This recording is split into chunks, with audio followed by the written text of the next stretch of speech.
मुझे मेरी बेटी पर बहुत गर्व था। मेरी बेटी का नाम माला था। मेरी बेटी मेरे घर की खुशी थी, लक्ष्मी थी और बहुत ही ज्यादा खूबसूरत भी थी।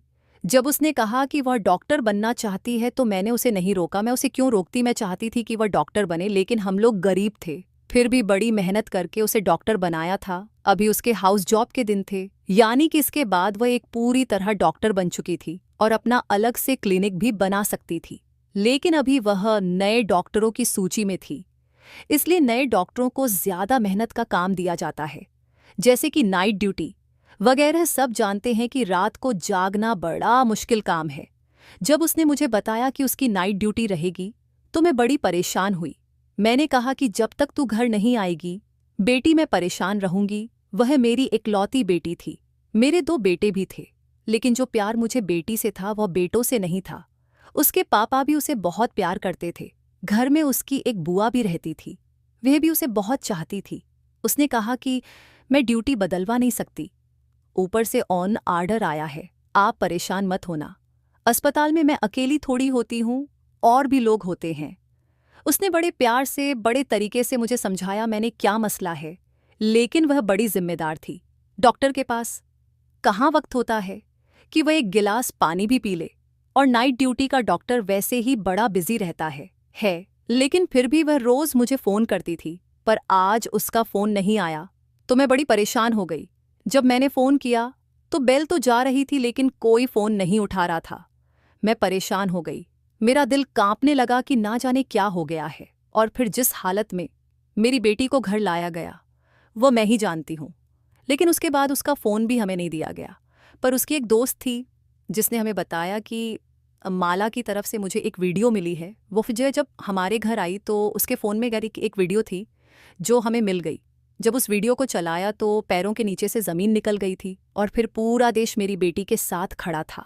उस वीडियो के अंदर एक दिन मेरी बेटी अस्पताल से वापस आई तो कहने लगी, माँ आज मुझे एक सवाल का जवाब तो दे कि अगर आपके सामने कुछ गलत हो रहा हो तो क्या उसे रोकना चाहिए। मैंने कहा हाँ बिल्कुल रोकना चाहिए, क्यों नहीं रोकना चाहिए, यह तो भगवान भी कहता है कि सच्चाई और हक का साथ देना चाहिए। मेरी यह बात सुनकर वह कहीं खो गई।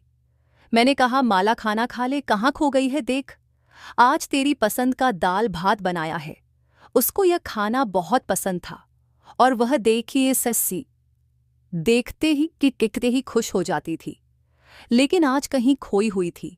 जब मैंने बार बार पूछा तो कहने लगी, माँ अगर कुछ ऐसा बुरा हो रहा हो जिसको रोकने की आपके अंदर ताकत भी ना हो तो फिर क्या करना चाहिए।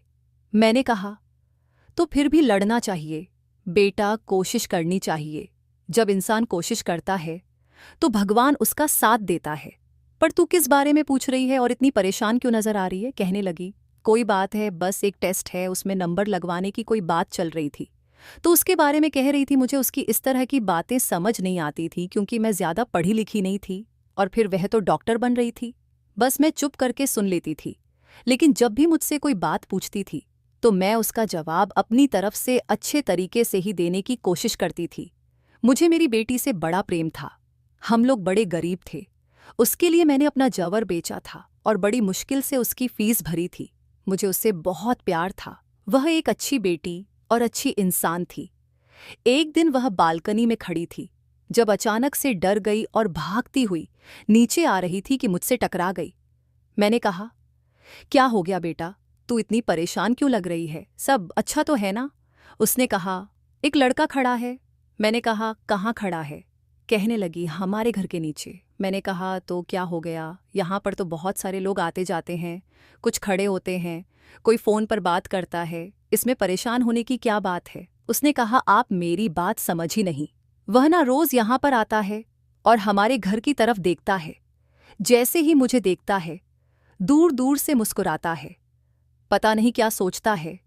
मैंने कहा, जब तक वह दूर खड़ा है वह कुछ भी कर सकता है, मुझसे रोक भी नहीं सकते। अगर वह तुझे कोई बात कहे तो तू उसका मुंह तोड़ देना। मैंने कहा, ठीक है। और मैं बालकनी में खड़ी थी जब वह घर से निकली। क्योंकि आजकल उसकी नाइट ड्यूटी होती थी इसलिए वह शाम को ही जाया करती थी। जब वह बाहर निकली तो आज उस लड़के ने उसका रोक लिया। मैं दूर से यह सब कुछ देख रही थी। पहले वह लड़का कुछ बोला फिर माला ने कुछ कहा और फिर उसने उस लड़के के मुंह पर थप्पड़ मार दिया। वह फिर हाथ रखकर एक तरफ को चला गया और माला अस्पताल के लिए रवाना हो गई। मैं पूरा दिन सोचती रही, यह लड़का कौन था? मेरी बेटी को उसने क्या कहा? आज उसने मुझे फ़ोन भी नहीं किया। वह रोज़ मुझे फ़ोन करती थी। जब शाम को वापस आई तो मैंने उससे पूछा, वह लड़का क्या कह रहा था? कहने लगी तो वह बुरा लड़का नहीं है। मैंने कहा बुरा लड़का नहीं है तो फिर तूने उसे थप्पड़ क्यों मारा? तो माला ने कहा, जब मैंने उसे थप्पड़ मार दिया मुझे बाद में पता चला कि वह बुरा नहीं है, वह अस्पताल में किसी औरत के साथ आया था। तब से उसने मुझे देखा था।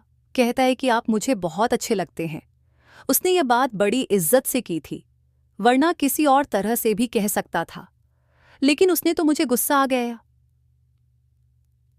आ गया और मैंने उसके मुंह पर थप्पड़ मार दिया। लेकिन जब मैं जा रही थी तो उसने पीछे से ऐसी बात की कि मैं हैरान रह गई। मैंने पूछा क्या बात की?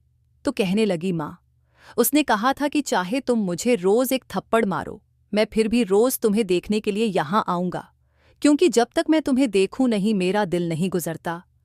ऐसी बात तो कोई वही कर सकता है ना जो आपको सच्चा प्रेम करता हो। मैंने कहा, तू भी कितनी मासूम है, तूने एक पल में यह अंदाज़ा कैसे लगा लिया कि वह सच्चा प्रेम करता है? जो मर्द होते हैं ना, इनको पता होता है कि औरतें बातों से खुश होती हैं, इनको बड़े बड़े बातें करने आते हैं। अगर इतना ही दम है उसमें तो उसको कह दे कि मेरा घर रिश्ता भेज दे। मैंने कहा कि ये बात बिल्कुल ठीक रहेगी, पर माला कहने लगी कि ऐसे कैसे वह रिश्ता भेज दे, और अगर उसने रिश्ता भेज दिया तो क्या आप मान जाओगी? मैंने उसे समझाया कि हाँ मैं मानूंगी, लेकिन अगर वो इस काबिल हुआ, हम तुझे डॉक्टर बना रहे हैं, तेरी शादी किसी आम आदमी से थोड़ी करेंगे। अब माला रोज वहां से गुजरती थी और वह पहले से ही खड़ा होता था। उसे कुछ कहता नहीं था, कुछ बोलता नहीं था, लेकिन वह दोनों एक दूसरे को देखते थे। माला के अंदर मुझे कुछ तब्दीली नजर आने लगी थी। मुझे ऐसा लगता था कि जैसे वह भी उस लड़के को पसंद करने लगी है, क्योंकि जब वो वहां से गुजरती तो उसके चेहरे पर मुस्कान होती थी। और आजकल वह काका तैयार होकर जाती थी। वह जिस अस्पताल में काम करती थी, पहले वहां पर पढ़ाई करती थी, इसलिए कभी तैयार होकर नहीं गई। कहती थी कि स्टूडेंट हूं, स्टूडेंट्स को मेकअप करने की इजाज़त नहीं है। और उसके बाद उसकी आदत बन गई, क्योंकि वहां पर ऐसा कोई था नहीं जो उसको जानता नहीं था, तो वह उसके सामने अच्छी दिखना चाहती थी। लेकिन जिसके सामने अच्छी लगना चाहती थी वह घर के सामने ही खड़ा होता था, इसीलिए घर से तैयार होकर जाती थी। उस लड़के के बारे में मैंने थोड़ा सा पता करवाया था, क्योंकि वह हमारे घर के सामने खड़ा होता था, तो इतना तो पता होना चाहिए। मैंने अपने छोटे बेटे से पता करवाया था। उसने कहा था कि इसका नाम राम है और ये सामने वाले घर में रहता है। सामने वाले लोग तो बहुत अच्छे थे, पूरे मोहल्ले वाले उनको जानते थे और कहते थे कि अच्छे लोग हैं। और मैंने कहीं ये भी सुना था कि उनका एक ही बेटा है और उसकी माँ को अपने बेटे पर बड़ा गर्व है, लेकिन ये बेटा यहाँ क्या करता रहता था? मेरे छोटे बेटे ने शायद गलती की हो, किसी और के बारे में पता करके आ गया हो। एक दिन बहुत बारिश हो रही थी। माला अपने कमरे की बालकनी में खड़ी थी और सामने ही वह लड़का खड़ा था और बारिश में भी गीला हो रहा था। मैं उसके लिए चाय लेकर आई तो मैंने भी यह सब देख लिया। मुझे कहने लगी कि देखो ना, सर्दियों की पहली बारिश है और यह कैसी हरकतें कर रहा है। मैं भी हैरान हुई, लेकिन मैंने अपनी बेटी को कहा कि तू क्यों इतना सोच रही हो, यह तो उसकी अपनी मर्जी है। तुम अपने कमरे में आकर बैठ जा, बाहर मत खड़ी हो, नहीं तो सर्दी लग जाएगी। मेरे सामने तो वह कमरे में आ गई, लेकिन मुझे थोड़ी देर बाद महसूस हो गया कि वह फिर से जाकर बालकनी में खड़ी हो गई थी। उसी से प्रेम करना कोई बुरी बात नहीं है, लेकिन कभी कभी आप सही फैसला नहीं कर पाते और आपके जीवन में गलत आदमी आ जाता है और फिर आपकी सारी जिंदगी खराब हो सकती है। इसलिए सोच समझकर फैसला करना चाहिए। हमारे परिवार और जानने वाले मेरे ऐसे लोग थे जो माला से शादी करना चाहते थे। कुछ लोग ऐसे थे जो पहले हमारे घर आना भी पसंद नहीं करे, वे अने पसंद नहीं करते थे, लेकिन अब जब से उनको पता चला था कि माला डॉक्टर बन गई है तो वे करीब आने की कोशिश कर रहे थे। हमारे छोटे से शहर से डॉक्टर बनना आसान बात नहीं थी। हमारे पास तो वैसे भी इतने पैसे नहीं थे, इसलिए थोड़ा फायदा भी हुआ था, क्योंकि माला को स्कॉलरशिप मिली थी, वरना सारी फीस अपने पास से देना हमारे बस की बात नहीं थी। फिर अभी भी हमारे ऊपर बहुत कर्ज था, क्योंकि तो हम दे देते थे, लेकिन फिर घर को चलाना मुश्किल हो जाता था और उसके लिए कर्ज लेने पड़ते थे। ऐसे में माला हम सबके लिए हमारा भविष्य थी, क्योंकि वह डॉक्टर बनकर हम सबकी किस्मत बदलने वाली थी। उसके भाई छोटे थे, बड़े नहीं थे। उसमें ही अपने भाइयों के लिए कुछ करना था। भाई उसके लिए कुछ नहीं कर सकते थे, इसलिए मैं अपनी बेटी को बहुत संभाल कर रखना चाहती थी और यह भी चाहती थी कि उसका जीवन साथी अच्छा इंसान बने, जो उसको हमसे दूर नहीं बल्कि माला से बहुत ज्यादा प्रेम करे। माला बहुत अच्छी इंसान थी, वह किसी का भी दिल जीत सकती थी, लेकिन सामने वाला भी तो इस काबिल होना चाहिए। एक दिन वह मुझे कहने लगी कि माँ, मुझे आपसे बड़ी ज़रूरी बात करनी है, जो मेरे बारे में है, मेरे भविष्य के बारे में है, मेरे जीवन साथी के बारे में है। मैंने कहा कि हाँ बोल, तुझे क्या बात करनी है। और मुझे समझ आ रहा था कि क्या कहने वाली थी। लगता है राम ने उसके दिल में जगह बना ली थी और मुझे ये कहने वाली थी कि घर वाले रिश्ता लेकर आएंगे तो आप बात कर लेना। लेकिन बताने से पहले उसने मुझे कहा कि माँ, मेरे दिल में हमेशा जो जगह आपकी और पापा की और मेरे भाइयों की है, वह किसी की भी नहीं है। और मैंने जो बात करनी है वो ये है। वो बोलने लगी कि उसको अस्पताल से कॉल आ गई। जैसे ही उसको अस्पताल से कॉल आती थी, वह सब कुछ छोड़कर पहले कॉल सुनती थी। कहती थी कि हो सकता है कोई इंसान तकलीफ में हो, इसीलिए मुझे बुला रहे हो, मुझे देरी नहीं करनी चाहिए। वही बात, ठीक है, अस्पताल से कॉल थी। वैसे तो उसकी नाइट ड्यूटी थी, लेकिन वह डे ड्यूटी के लिए भी बुला रहे थे। शायद कोई डॉक्टर छुट्टी पर चली गई थी। मैंने कहा कि तू डे ड्यूटी भी करेगी और नाइट ड्यूटी भी करेगी, थक नहीं जाएगी। तो कहने लगी कि एक ही दिन की तो बात है, नहीं थकूर आकर सो जाऊंगी। आप मेरी पसंद का खाना बनाकर रखना, मैं कल सुबह पहले टाइम वापस आ जाऊंगी। मैंने उसे कहा कि ठीक है, अपना मोबाइल वगैरह साथ ले ले और फ़ोन को चार्ज कर लेना और अच्छे से खाना भी खा लेना। तेरे अस्पताल में खाना तो मिलता ही है ना। तो कहने लगी कि हाँ मिलता है, और घर से जा रही थी। तो पता नहीं क्यों मुझे अजीब सा लग रहा था। मैंने उसे पुकारना चाहा लेकिन नहीं पुकारा, क्योंकि कहते हैं कि जब कोई जा रहा हो तो उसके पीछे से नहीं बुलाते हैं। उसने कहा था कि जो ज़रूरी बात मुझे करनी है वह मैं आपके साथ ही करूंगी, क्योंकि आराम से चलने वाली बात है। अपने काम पर चली गई और मैं अपने कामों पर लग गई। उसने मुझे दोपहर में एक दफ़ा फ़ोन भी किया और बताया कि सब कुछ ठीक है।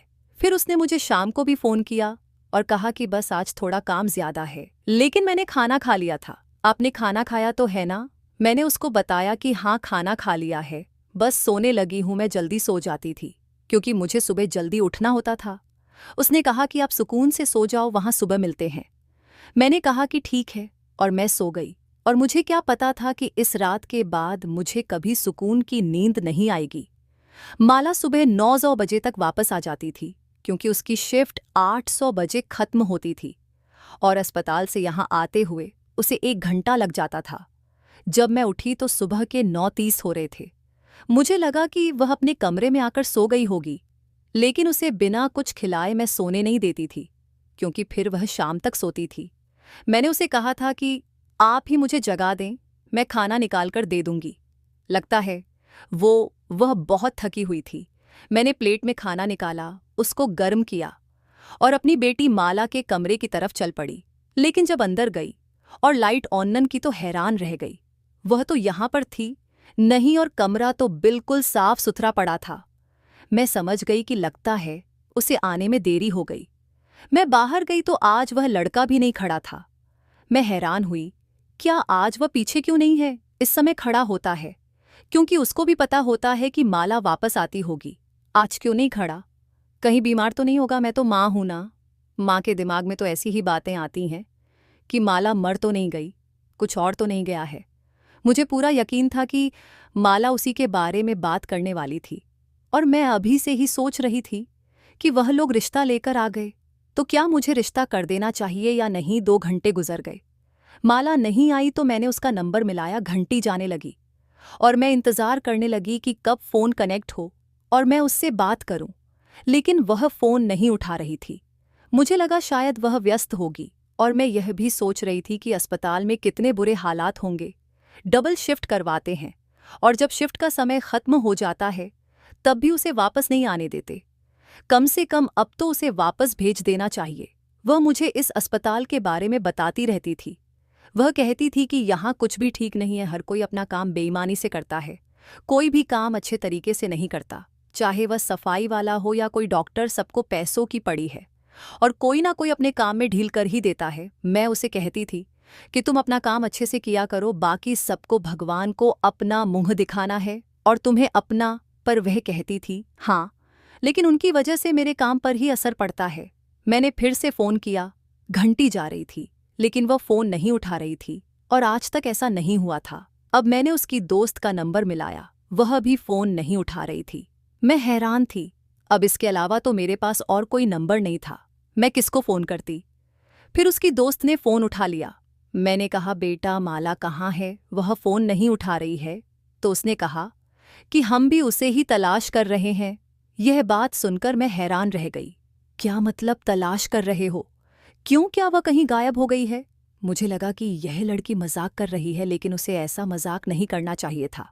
उसने कहा, मैं आपको थोड़ी देर बाद फ़ोन करती हूँ। असल में माला कहीं मिल नहीं रही है।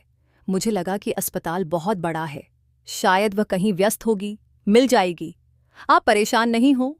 मैंने कहा, अच्छा, अस्पताल तो बहुत बड़ा था। एक दिन में आप पूरा अस्पताल देख भी नहीं सकते थे, क्योंकि साथ ही कॉलेज भी था। मैंने उसे कहा, मैं थोड़ी देर बाद फ़ोन करती हूँ। वह बोली, ठीक है। आंटी, मुझे उसकी आवाज़ में परेशानी महसूस हुई। पता नहीं बात क्या थी। मैंने थोड़ी देर के बाद फिर फ़ोन किया और कहा, माला से बात करवा दो। तो उसने कहा, आंटी, बात ऐसी है कि वह मुझे अभी तक मिली नहीं है। और अभी वह यह बात कह ही रही थी कि अचानक से उसके मुंह से चीख निकल गई। हाय, क्या हो गया? उसने मुझे कहा, अब जल्दी यहाँ आ जाइए। यह सुनकर मैं हैरान रह गई। मैंने कहा, पर हुआ क्या है? मुझे बताओ तो सही, सब ठीक तो है? मेरा तो दिल बैठा जा रहा है। उसने कहा, माला मिल गई है। मैंने कहा, अच्छा, मिल गई है, कैसी है? वह ज़रा मेरी बात करवा दो।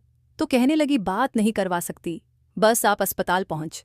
जब मैंने पूछा, क्योंकि मुझे ठीक से समझ नहीं आया था, तो वह रोते हुए कहने लगी, अब बस आप आ जाइए आंटी। मैं अब भी सोच रही थी कि अगर यह लड़की मजाक कर रही है तो मैं उसे कभी माफ़ नहीं करूंगी। मेरे दोनों बेटे घर पर नहीं थे। मैं घर से निकली, सामने राम भी नहीं खड़ा था। मैं तुरंत अस्पताल के लिए निकल पड़ी। रास्ते में भी अपनी बेटी को फ़ोन कर रही थी। अगर वह मिल गई थी तो मेरा फ़ोन क्यों नहीं उठा रही थी, क्योंकि बेल तो उसका फ़ोन बंद हो गया था। फिर फ़ोन क्यों नहीं उठा रही थी? मैं अस्पताल पहुंची तो वहां पर अजीब सा माहौल लग रहा था। अस्पताल में भीड़ तो होती ही है। बाहर कोई एम्बुलेंस खड़ी होगी, कोई रो रहा होगा, कोई चिल्ला रहा होगा, कोई बात कर रहा होगा।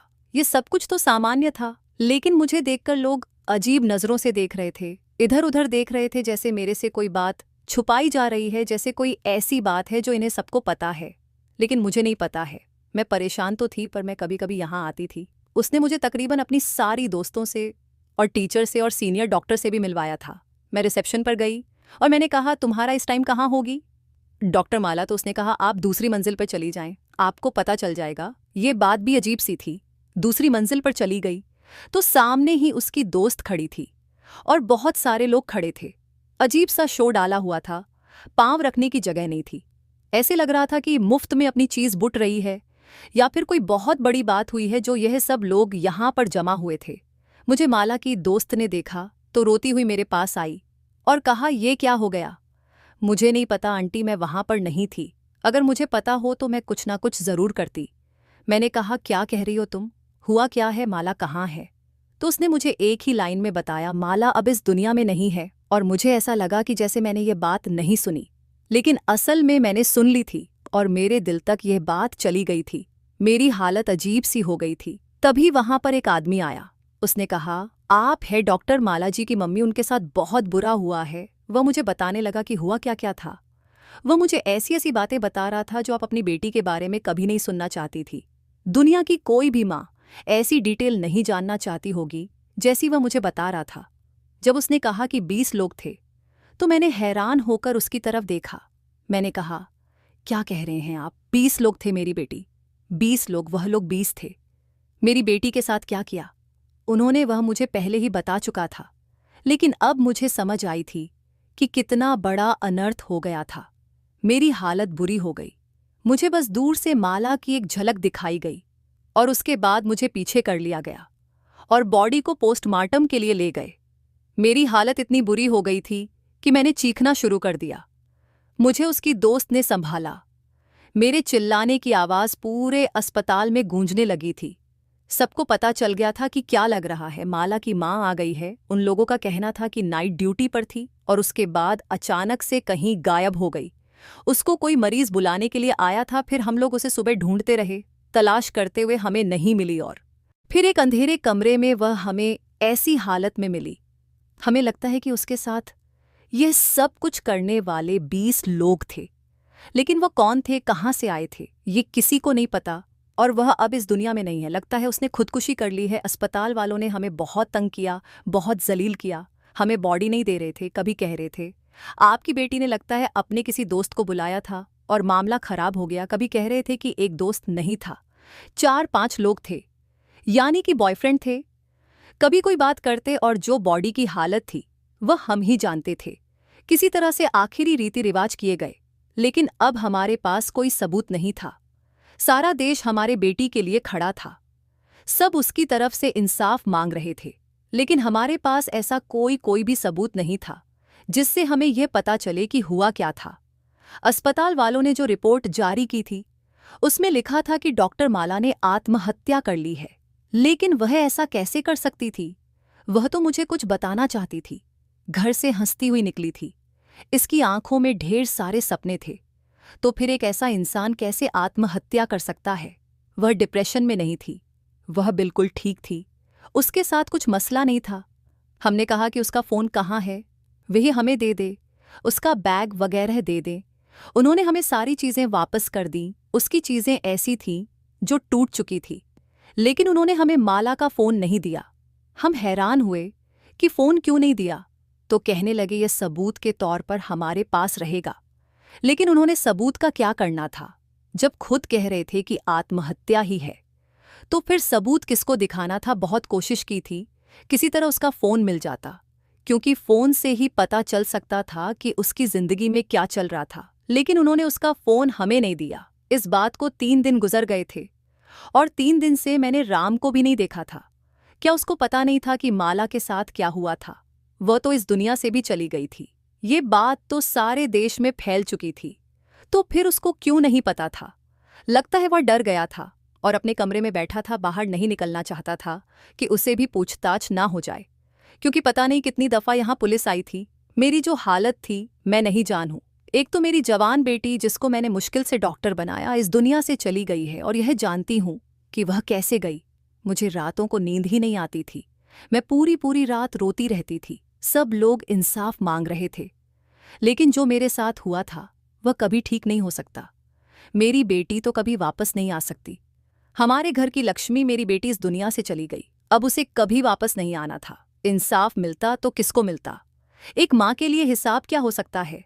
क्या मुझे मेरी बेटी को ही वापस लाकर दे सकता था? 1 हफ्ता गुजर गया तो माला की दोस्त अचानक हमारे घर आई और उसने कहा कि मुझे माला की तरफ से एक वीडियो मिली है। उसने कहा कि शायद माला ने उसी वक्त यह वीडियो भेजी थी, लेकिन मैंने भी नहीं देखी थी। मैं बहुत व्यस्त हो गई थी और डर भी गई थी, क्योंकि मुझे धमकाया गया था और कहा गया था कि अगर कुछ कहा तो अंजाम अच्छा नहीं होगा। उसने बताया मेरे पास माला की आखिरी वीडियो है, इसके अलावा हमारे पास उसकी कोई याद नहीं है। वीडियो 40 मिनट लंबी है, मैंने अब तक देखी नहीं है, लेकिन मैंने सोचा कि आपको बताना ज़रूरी है। हमने तुरंत वीडियो को टीवी के साथ कनेक्ट किया ताकि सभी लोग देख सकें। सभी माला को देखना चाहते थे, लेकिन जब वीडियो देखी तो हम हैरान रह गए। ऐसा लग रहा था जैसे यह वीडियो उस पल की है जब वह सब लोग वहां से चले गए थे। माला की कसम खाकर कह रही थी कि वह जीत थी और उसने यह वीडियो बनाकर अपने दोस्त को भेज दी थी। शायद उसने इसे अपने अकाउंट से डिलीट कर दिया था। इसलिए उन लोगों ने अब तक हमसे नहीं पूछा कि क्या आपको कोई वीडियो मिली है या नहीं। उसकी हालत बहुत बुरी थी। उसके चेहरे से साफ झलक रहा था कि वह दर्द में थी। वह कह रही थी कि अस्पताल वाले कुछ बहुत बुरा कर रहे हैं। मुझे सब पता चल गया है, इसलिए उन्होंने मेरे साथ यह सब किया ताकि मुझे चुप कराया जा सके। मरीजों के साथ अच्छा नहीं हो रहा है, बहुत से बुरे काम हो रहे हैं। अस्पताल में थोड़ी और जानकारी देने के बाद उसने कहा, माँ, मुझे माफ़ कर देना और राम से भी कहना कि मुझे माफ़ कर दे। मैंने उससे शादी करने का वादा किया था और मैं तुमसे यही बात करने वाली थी, लेकिन अब मैं जिंदा नहीं बच सकूंगी। कोई मुझे नहीं बचा सकेगा। वह अपने भाइयों के नाम लेने लगी। परेशान नहीं होना और तुम लोग मेरा बहुत ख्याल रखना। आखिरी में उसने कहा, मैं तुम सबसे बहुत ज्यादा प्यार करती हूँ। तुम सब मेरे लिए बहुत खास हो। जहां भी रहूंगी तुम सबको याद करती रहूंगी। मेरे लिए उदास मत होना। यह वीडियो देखकर मेरा दिल बहुत दुखी हुआ। माला की दोस्त कह रही थी, इस वीडियो का कुछ ना कुछ करके हम इंसाफ दिला सकते हैं। मैं फिर से इतने बड़े दुख में चली गई थी। एक हफ्ते बाद हमें पता चला कि राम ने आत्महत्या कर ली थी। जब उसे पता चला कि माला के साथ इतना बुरा हुआ और अब वह इस दुनिया में नहीं है, तो उसने भी जहर खा लिया। उसने अपने आप को खत्म कर लिया। ये खबर सुनकर हमें और भी ज्यादा बुरा लगा। राम अपने माता पिता का इकलौता बेटा था। इसका मतलब कि वह माला से बहुत प्यार करता था। जब उसे पता चला कि माला इस दुनिया में नहीं है, तो उसने भी आत्महत्या कर ली।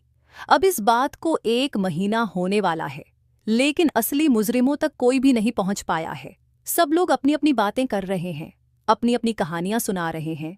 मेरे पास बहुत से लोग आए हैं, मुझे तसल्ली दी है, कहा है कि सब ठीक हो जाएगा, लेकिन मुझे कुछ भी ठीक नहीं हो रहा है। आप लोग ही बताएं कि अब क्या करें।